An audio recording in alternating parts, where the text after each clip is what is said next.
The views expressed in this course are those of the professor and do not necessarily reflect the position or policy of the teaching company LLC, the U.S. Naval War College, the U.S. Navy, the U.S. Department of Defense, or the U.S. government.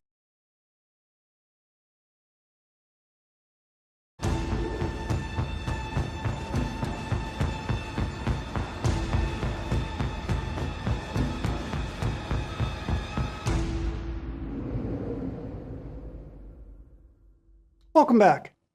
The Art of War might be a classic today, but when it first appeared around 300 BCE, it was a revolutionary manifesto. Despite the dramatic changes in the scale and scope of warfare that had taken place in ancient China, old aristocratic values of hereditary privilege and personal heroism still held sway among the warring states' elite, especially among its rulers. Many of them still commanded armies. The Sun Tzu, with its anti-heroic bent, is an argument against that fundamental contradiction. In contrast to the aristocratic amateur, the Sun Tzu gives us the methodical professional, someone who's earned their position on merit, not on birth, emphasizing the commander's intellectual, vice heroic qualities. Qualities that involve mastering the totality of the military as both an institution and an instrument. For the aristocrat, war was personal. It was a way to settle scores, win glory, honor the gods and the ancestors. In the Sun Tzu, the sole role of the military, its fundamental purpose, is to increase the wealth and power of the state. The rulers to whom this book is pitched were vying for ultimate mastery over ancient China. They couldn't achieve that if they wasted resources in ill-conceived campaigns or wars dictated by passions and pretensions. The Sun Tzu is therefore an elaborate assault on anachronistic thinking. It's also a spirited demarcation and defense of the realm of authority and expertise that defined the professional general. In subsequent lectures, we'll see this ideal general in action, demonstrating almost supernatural skills in organizing troops, deploying complex formations, exploiting terrain and weather, gathering intelligence, and manipulating their opponents into self-defeating behavior. But such a passionate defense of a general's autonomy could put one of Master Sun's followers at odds with their political masters. This tension between the amateur on the throne and the professional in the field is baked into the art of war, and it remains a complex balancing act in our own day. When Western readers were first exposed to the Sun Tzu in the late 1700s, they saw it as remarkably relevant to contemporary European warfare. That had nothing to do with the chariots and crossbows that populate its pages. Rather, it was the scale of warfare that this book describes. It wasn't until 2 centuries ago that countries like France, Austria, and Prussia could field armies comparable to those of China's warring states.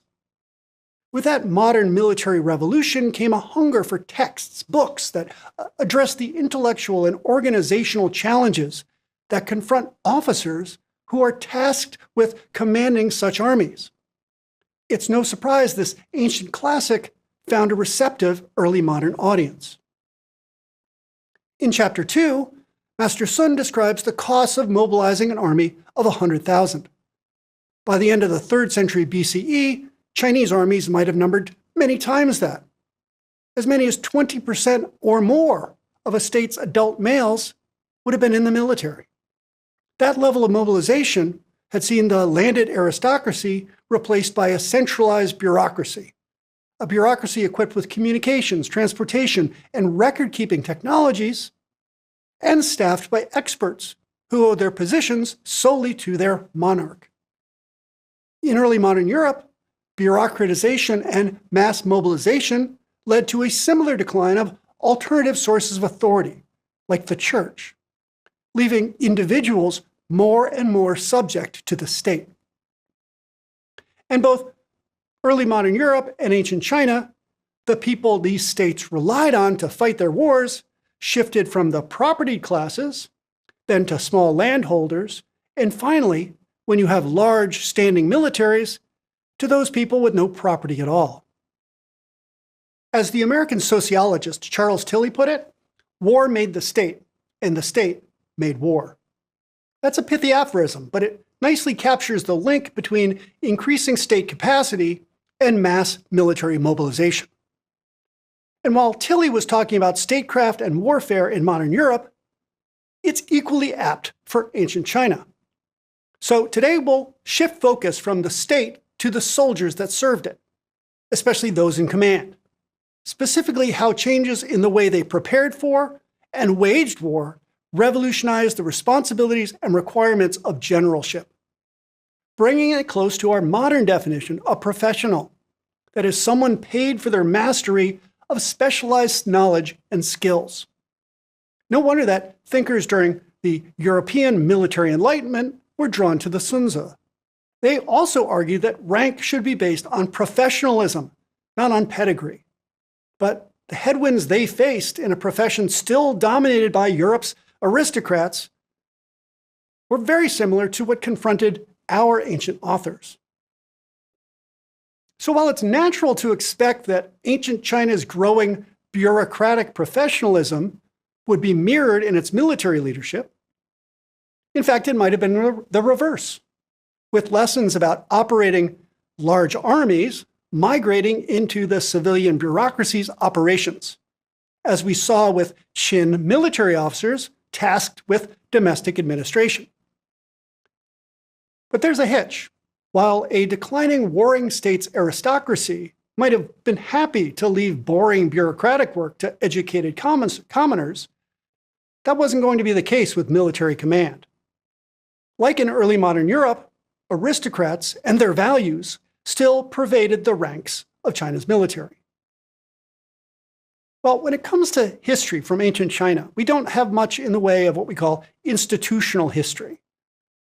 We mostly have biographies of or books attributed to individuals who've become synonymous with specific areas of expertise. For example, rather than a history of how state administration evolved over the spring and autumn period, we have Master Guan.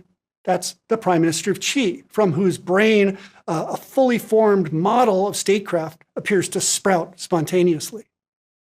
And instead of a warring state's diplomatic history, we have the enigmatic advice from a wily Taoist diplomat named Gui Guzi, the master of Ghost Valley, who seems to have an answer to every possible configuration of interstate relations.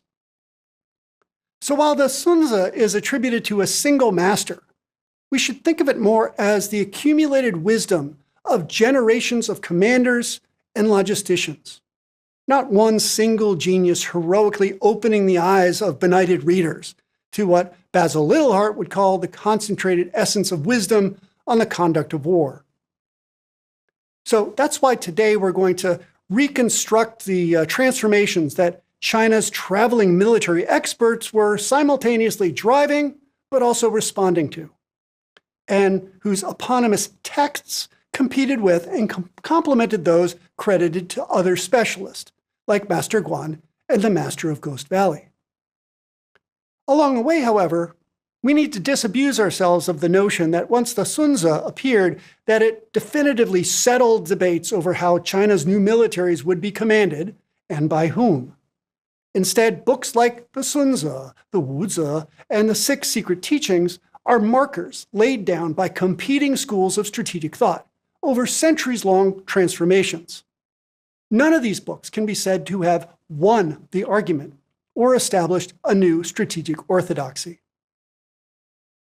As we remember, the most fundamental transformation was the shift from chariot armies to those comprised primarily of infantry.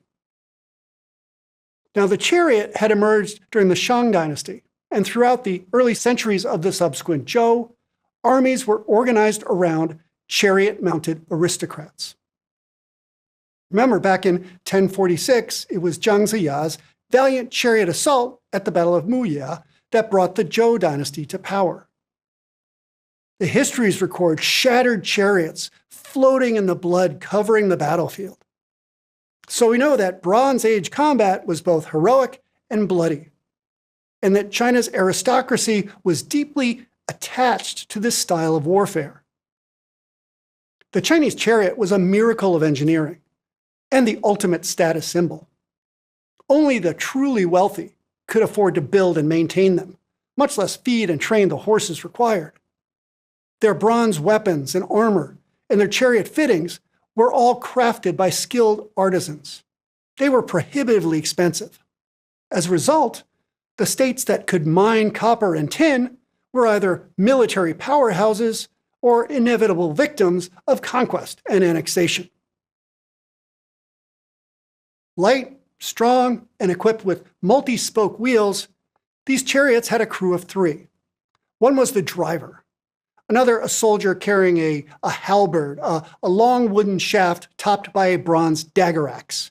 It's a vicious stabbing and slashing weapon, used for both attack and defense, keeping the enemy away from the crew and especially the horses.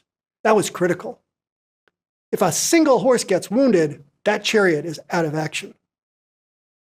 A chariot's main offensive punch was an archer armed with a long bow. That's a potent weapon, but mastering and maintaining an archer's skills takes years of constant practice. An archer's accuracy and range depends on each man's eyesight and their upper body strength. The 6 Secret Teachings offers detail on the physical and psychological challenges of charioteering. It must have been some form of combat, right? It was also a form of combat in which individuals often stood out, where a single warrior's skill and bravery could be richly rewarded. Chariot armies, however, had significant limitations. One was the limited numbers, both in terms of expensive chariots and their highly trained crews. At WWII, and this is probably an exaggeration, we're told that WWII commanded 300 chariots, while the rest of the Zhou's allies were said to have contributed another 3,700. Another limitation was that chariots require flat and dry ground. That constrains where and when armies can operate. It also requires essentially cooperative adversaries. Each opposing army essentially has to consent to fight on terrain and in weather that's equally advantageous to both sides. It might seem odd that this style of warfare lasted as long as it did. But when you realize just how materially and morally invested China's warrior aristocrats were in this form of combat. It's like medieval Europe's knights. China's charioteers had hereditary fiefs that supplied the wealth needed to field their own private military retinues. And boldness, like Zhang Ziya's at WWII, could win additional lands and titles. It's a culture that craves war. Another unique feature of this culture was that individual chariot commanders were basically free agents. So while fighting as part of a loose coalition, they're at liberty to pursue personal objectives on the battlefield, such as avenging an old family feud against a rival clan, regardless of whether their targets are on the opposing side or their own.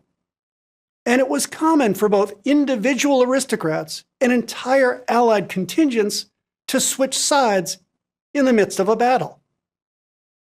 But there was more than prestige, profit, and payback at stake. The battlefield was an altar, a sacred place, upon which the aristocrat spilt the blood, either his enemies or his own. That was done to honor the gods and the spirits of his ancestors. It was a venue to perform the rituals expected of their rank. And yet this very style of warfare contributed significantly to its own decline. First, there's the high attrition rate. Aristocrats lead from the front, a trait incentivized by their warrior ethos and by the rewards that they could win. In addition to combat deaths, POWs from rival clans were often slaughtered as further sacrifice to the gods and ancestors. So much like warfare in feudal Japan, China's Bronze Age battles could be both highly ritual and exceedingly bloody. Accelerating the chariot's decline was also a common trend where the forces arrayed to support and protect the main combat platform ultimately render that platform obsolete. A modern example includes the battleship and the aircraft carrier. Carriers were initially supporting platforms, scouting and screening for the battleships, only to supplant the battleship as the centerpiece of the fleet. A similar pattern occurs with chariots and infantry. Initially, every chariot was screened by 10 foot soldiers. As chariots proliferated, so did the infantry, which in larger numbers proved much more flexible in combat, especially on uneven terrain. And with better training, those foot soldiers could neutralize the chariot's strengths. That's what Alexander's infantry phalanxes did against Persian chariots in the 4th century BCE. So by the end of the Warring States, it's the chariots that are supporting the infantry. They're still plentiful, but the once 10-to-1 ratio between infantry and chariots has become 100-to-1. Chariots are now serving as mobile command platforms and providing rapid communications across vast battlefields where armies of hundreds of thousands of infantry slug it out. Other trends were at work. The whole reason that you harness 2 or 4 horses together to pull a chariot is because the individual horses are too small to carry a rider. As China's states expanded north and west, they encountered larger horse breeds and the nomads who would learn to ride them. These nomads had also learned how to shoot from the saddle, using short but powerful compound bows. Zhao was the first warring state to adapt steppe cavalry warfare to Chinese battlefields. Later, Qin's western location provided easy access to horse markets. Remember those horse markets along its frontiers? Well, the northern tribes were happy to trade horses for tea, iron, and bronze, providing Qin with a significant advantage in its future conquests. But there are serious fiscal implications when you shift to infantry and cavalry. Spring and autumn armies were largely self-funding. Private fiefs cover their own expenses for arms and armor, chariots, horses, and the accompanying foot soldiers. But a warring state has to pay those expenses out of central government coffers. And if you think feeding 100,000 soldiers is expensive, try feeding horses. Pound for pound, a horse requires 10 times as many calories as your average human being. In World War I, the British Army's single biggest logistical requirement was fodder, food for the millions of horses that they deployed to Europe.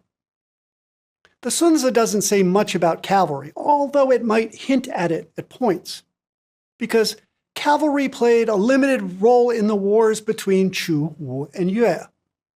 As the Mongols discovered 1,500 years later, Southeast China is not friendly to cavalry. Too many marshes, too many rivers. Instead, it's the skills required to recruit, equip, train, feed, and lead, that ever-growing infantry, that is our book's primary focus. Massed infantry armies, operating in close formations, didn't reappear in Europe until the 18th century, when both state capacity and the agricultural surplus allowed these countries to mobilize, equip, and feed armies of commoners. 8th century BCE Chinese rulers and Europe's medieval kings could outsource much of their warfighting to feudal lords. In late Warring States China, however, and in 18th century Europe, such an approach was no longer necessary and certainly not appealing. The effectiveness of mass infantry tactics is closely tied to the technology of the time. In ancient China, the original infantry weapon of choice was the polearm, the halberd, like that wielded by chariot crews. But here, topped with a sharper and sturdier iron dagger axe, produced by the millions in government foundries, supplied by state mines and fueled by the mass production of charcoal. Armed like this, these soldiers were also increasingly protected with flexible lamellar armor, small plates of iron or leather stitched together with cloth or wire. Better arms, armor, and training make for better discipline. And that allows commanders to maneuver larger formations over varied terrain. At the same time, mass infantry warfare multiplies the number and complexity of tasks that military commanders have to manage. Individual chariot contingents can make their own way to the pre-selected battlefield. And on those battlefields, assaults rapidly break down into multiple uncoordinated melees. In contrast, getting hundreds of thousands of infantry to the front is an entirely different proposition. Not to mention coordinating massive tactical actions in the fog and friction of combat.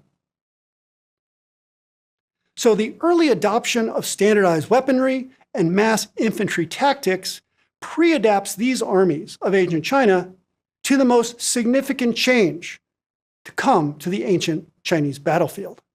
That's the crossbow. Longbows demand skill and constant practice.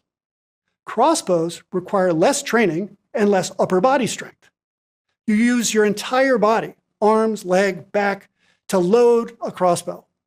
And that crossbow stores that energy, freeing you to focus on aiming and timing your trigger pull. And instead of individual archers mounted on moving separate chariots, you have rank upon rank of crossbowmen that can sequence and range volley fire. For example, 1,000 men in a front rank launch their bolts, then start to reload. The rear ranks each take turn. As a result, the strength, skill, and accuracy of an individual archer is replaced by massed firepower, and heroism is replaced by discipline. That's a major change in the character of war. The scale of mobilization necessary to wage war like this, and the stakes involved, would change another aspect of war's character, and bring these ancient conflicts close to the total wars of the modern age. Chariot battles were bloody affairs, and in their aftermath, POWs were often slaughtered. But by the 3rd century, the scale of the battlefield and of casualties had been transformed. And whereas Bronze Age POWs were often sacrificed to the gods and ancestors, if you allowed your Iron Age enemy soldiers to survive a battle, well, that might constitute an existential threat to you. For example, in 262, Qin invaded the state of Zhao and laid siege to the city of Changping. After 2 bloody years of protraction, Qin agents managed to convince the Zhao king to replace his veteran commander, a man named Lian Po, with a younger man, of whom it was said he was Zhishan Tangbing, good at discussing war on paper. This armchair strategist abandoned Zhao's strong defensive positions and attacked the numerically superior Qin forces, commanded by a brutal and brilliant Qin general by the name of Bai Qi. We're told that the unforgiving Qin army killed 200,000 Zhao soldiers in combat, and an equal number of those who'd surrendered. The Sun Tzu rejects slaughter for slaughter's sake, but does warn us that true mastery of the military profession is the difference between a state's survival and ruin. The kingdom of Zhao did not long survive the bloodbath at Changping. The strategic and managerial implication of war's transformation, that transformation we see across these years, centuries in ancient China, can be deduced from the way that the Sun Tzu uses the term zhang, command or commander. What command meant in the Bronze Age can be found in a passage from the Zuojuan, the closest thing we have to a political military history of the spring and autumn period. And I quote, "The king commanded the central army. Duke Linfu of Guo commanded the army of the right, which included allies from Tsai and Wei. Duke Heijian of Zhou commanded the army of the left, which included allies from Chen." Back then, command of an army could be passed from one aristocrat to another, based on the occasion or even on a monarch's whims. Overall command goes to the Zhou king, right? The armies on his flanks are commanded by highborn men and close relations of the king himself. The difference between that concept of command and the armies over which it is exercised couldn't be any more different from what the militaries of the warring states required. The three jun, or armies, in that earlier battle are quite literally three clusters of chariots arrayed at different points on the battlefield.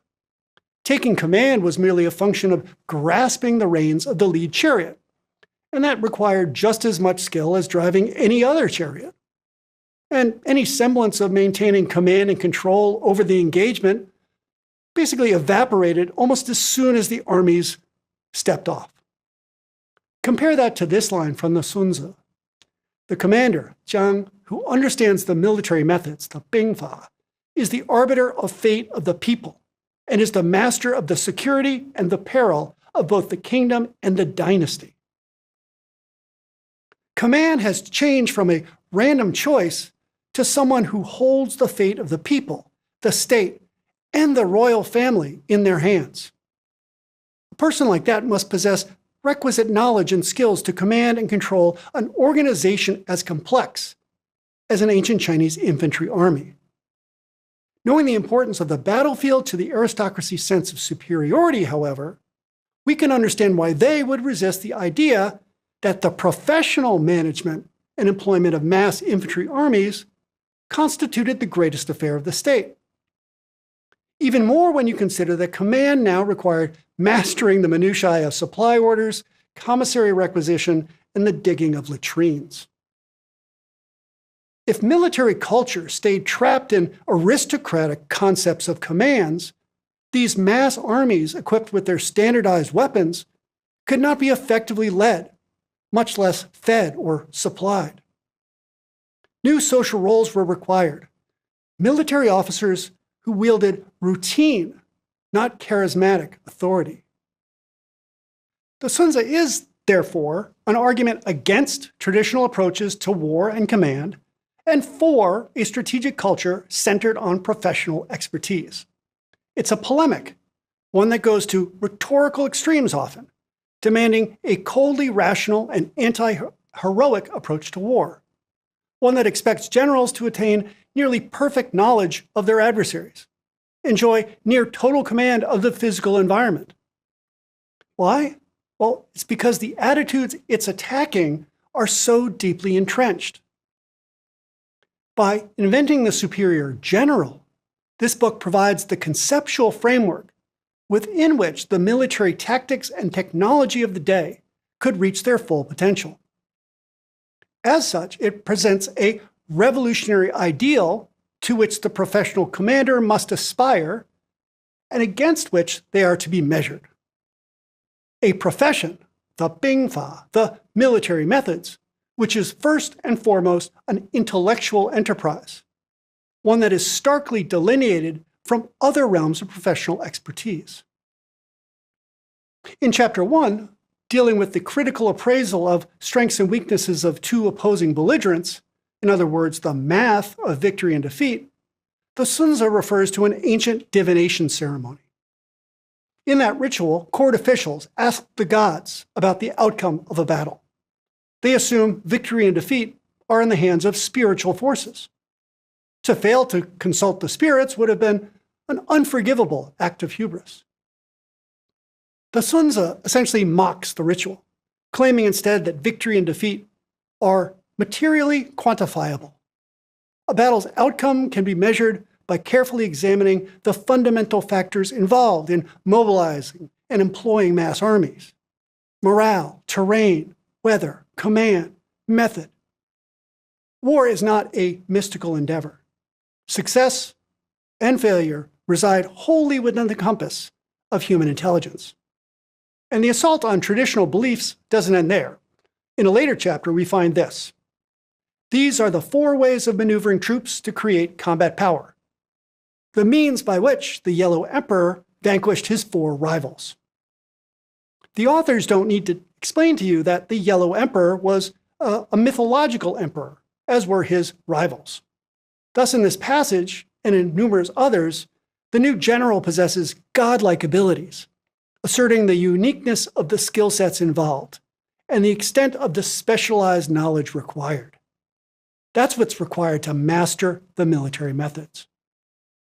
Rather than trying to plumb the divine through omens or divination, the Sun Tzu general becomes divine himself and imposes order on the infinite complexity of war. In fact, the general should ban divination among his rank and file.